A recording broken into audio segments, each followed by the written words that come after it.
Jauh sebelum populer sebagai wali kota Bandung dan gubernur Jabar, Ridwan Kamil alias Kang Emil dikenal sebagai seorang ahli di bidang arsitektur. Ridwan Kamil memulai karirnya menjadi seorang konsultan arsitek dan desain ruang kota.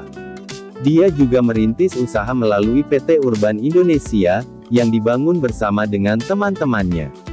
Ia diketahui punya rancangan bangunan yang anti-mainstream. Lihat saja, sejumlah masjid yang dibangun oleh Ridwan Kamil yang merupakan lulusan Institut Teknologi Bandung, ITB, jurusan arsitektur ini sangatlah unik dan tidak biasa. Selain memiliki bentuk yang berbeda dan terkesan nyeleneh, rupanya setiap bangunan tersebut dirancang dengan nilai tersendiri, masing-masing bentuk merepresentasikan makna filosofis. Dilansir dari berbagai sumber, berikut ulasan 7 masjid rancangan Ridwan Kamil dengan desain yang artistik, dan penuh estetika.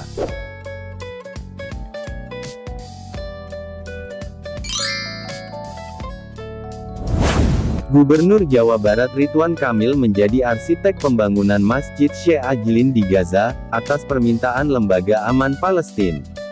Bangunan masjid dibangun kembali setelah 7 tahun lalu hancur oleh Israel. Kang Emil menjelaskan masjid yang dirancangnya menyimbolkan kemajuan pada zaman sekarang sesuai keinginan masyarakat setempat dan penggagas. Kang Emil kemudian menyimbolisasikan nilai-nilai Islam ke dalam geometri yang terdiri dari 3 titik. Struktur tertinggi di tengah yaitu Habluminallah. Sementara di kiri dan kanan ada Habluminanas dan Habluminalalam. Maknanya kehidupan manusia harus seimbang dalam hubungan kepada Allah, manusia dan mencintai alam. Kang Emil juga berharap pembangunan kembali Masjid Syekh Ajlin dapat mengembalikan kejayaan bangsa Palestina yang selalu didukung Muslim di Indonesia. Masjid Syekh Ajlin akan dibiayai oleh bangsa Indonesia melalui pengumpulan dana dari berbagai pihak. Kang Emil mengajak siapapun yang memiliki rezeki untuk ikut menyumbang membantu pembangunan Masjid Syekh Ajlin ini.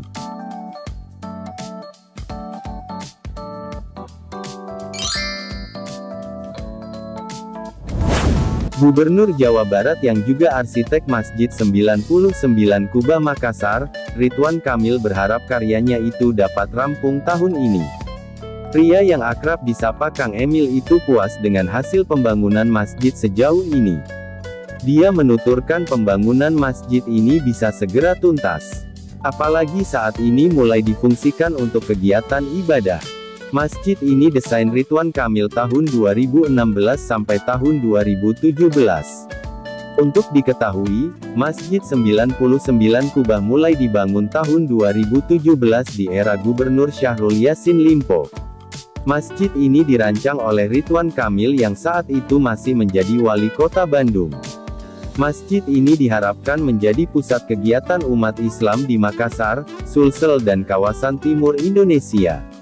Masjid yang berada di kawasan Center of Point Indonesia (CPI) itu bakal menjadi ikon baru tempat ibadah bagi warga Sulsel.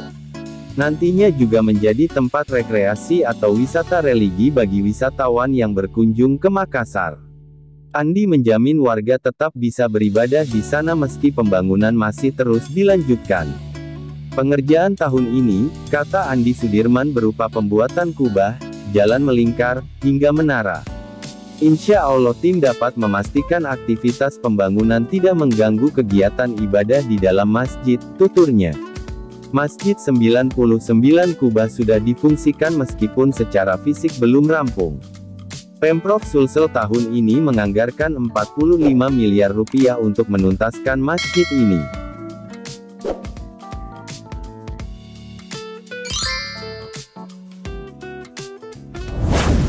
Gubernur Jawa Barat Ridwan Kamil mendapat penghargaan internasional secara kolektif dari Al Fauzan Award for Moscow Architecture. Kang Emil mengaku bangga dengan apresiasi dari lembaga internasional. Hal ini, kata Emil, membuktikan jika karya anak bangsa mulai diakui sebagai salah satu karya arsitektur terbaik di dunia, ungkapnya. Masjid Raya Padang dikenal juga sebagai Masjid Mahligai Minang, adalah salah satu masjid terbesar di Indonesia. Peletakan batu pertama tanda dimulainya pembangunan masjid ini dilakukan pada tanggal 21 Desember tahun 2007, oleh Gubernur Gamawan Fauzi. Menurut rencana masjid ini akan memiliki 3 lantai yang diperkirakan dapat menampung sekitar 20.000 jamaah, yakni sekitar 15.000 jamaah di lantai dasar dan selebihnya di lantai 2 dan 3. Pengerjaan pembangunan masjid ini dilakukan oleh PT Total Bangun Persada dalam beberapa tahap. 3 tahap pertama telah selesai dikerjakan, mulai dari pekerjaan persiapan, pengurukan tanah, dan pemasangan struktur bangunan, kemudian dilanjutkan dengan pengerjaan ruang salat dan tempat wudhu, hingga pemasangan keramik pada lantai dan ukiran sekaligus kaligrafi pada dinding bagian luar.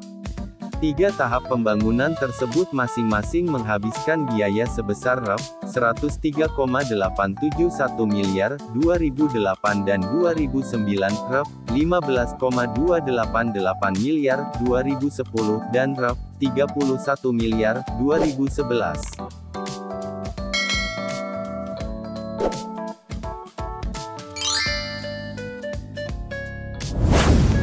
Pembangunan Masjid Raya Al-Jabar kebanggaan masyarakat Jabar, yang berlokasi di Gedebage Kota Bandung akan dilanjutkan kembali. Akan ada Museum Rasulullah dan Museum Al-Quran di lantai dasar. Selain itu, masjid dengan kapasitas 60.000 jemaah itu rencananya memiliki Museum Asmaul Husna, Museum Sejarah Islam Indonesia, dan Museum Sejarah Islam Jawa Barat. Area masjid juga akan dilengkapi dengan fasilitas manasik haji, penginapan, perpustakaan, ruang pertemuan. Kang Emil berharap Masjid Raya Al-Jabar tidak hanya menjadi bangunan monumental karena masjid tersebut merupakan bagian dari komitmen pemimpin kepada dakwah Islam dan kemajuan peradaban masyarakat. Masjid Al-Jabar berdiri di atas lahan seluas 25,9 hektare. Sebelum proyek dihentikan, pembangunan Masjid Raya Al-Jabar sudah memasuki tahap ketiga yang meliputi pekerjaan detail eksterior dan interior, seperti taman, air mancur, dan fasilitas untuk difabel. Kepala Dinas Bina Marga Provinsi Jawa Barat Koswara mengatakan, sebelum wabah, dana yang dialokasikan untuk penyelesaian masjid yang dibangun di atas embung itu mencapai Rp360 miliar. Masjid Raya Al-Jabar juga dapat meningkatkan perekonomian masyarakat Bandung Timur.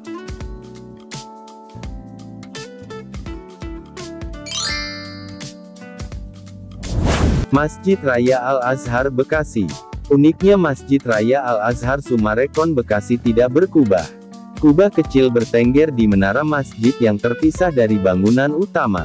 Menara tersebut memiliki tinggi 17 meter yang melambangkan jumlah rakaat sholat yang harus dilakukan dalam sehari semalam. Salah satu keunikan lain masjid ini dari masjid lainnya adalah dari segi arsitektur bangunannya. Arsitektur masjid ini mengusung tema minimalis, mengabdosi 2 bentuk yang dominan, yakni kubus dan lingkaran.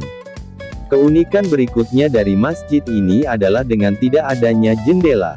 Jendela pada masjid dengan luas tanah 3.000 meter persegi ini diganti dindingnya dengan banyak ventilasi atau bisa disebut Richmond yang mengelilingi ruangan masjid. Terdapat 30 Richmond yang mengelilingi ruangan masjid. Richmond tersebut dikolaborasikan dengan tulisan kaligrafi berlafaz, La ilaha illallah, yang menggambarkan akidah Islam. Hal ini tentu menambah keindahan masjid yang satu ini. Anda dapat melihat, bahwa mihrab masjid ini berbeda dari masjid pada umumnya. Mihrab tersebut berbentuk lonjong dan dibiarkan terbuka tanpa ditutupi dinding.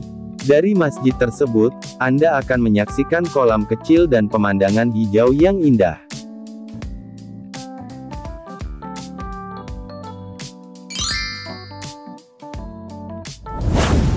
Bangunan Masjid Asmaul Husna di Kelapa II, Kabupaten Tangerang cukup mencolok dari kejauhan.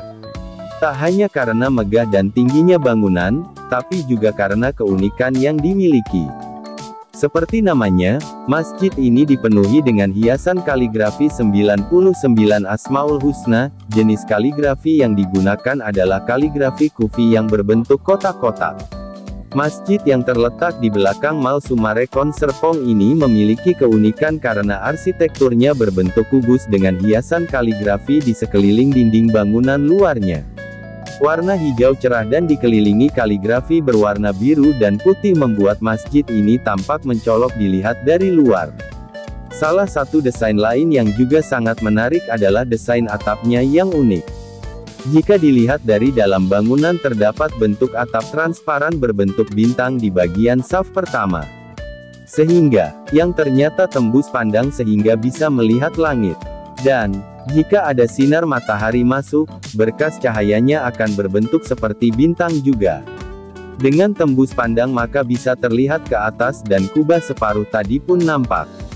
Berlokasi di Kecamatan Kelapa II Kabupaten Tangerang, masjid ini diresmikan pada tanggal 6 Desember tahun 2013 silam. Peresmian dipimpin langsung oleh Bupati Tangerang pada waktu itu, Azaki Iskandar yang dihadiri oleh penggagas masjid, yaitu H. Ismet Iskandar.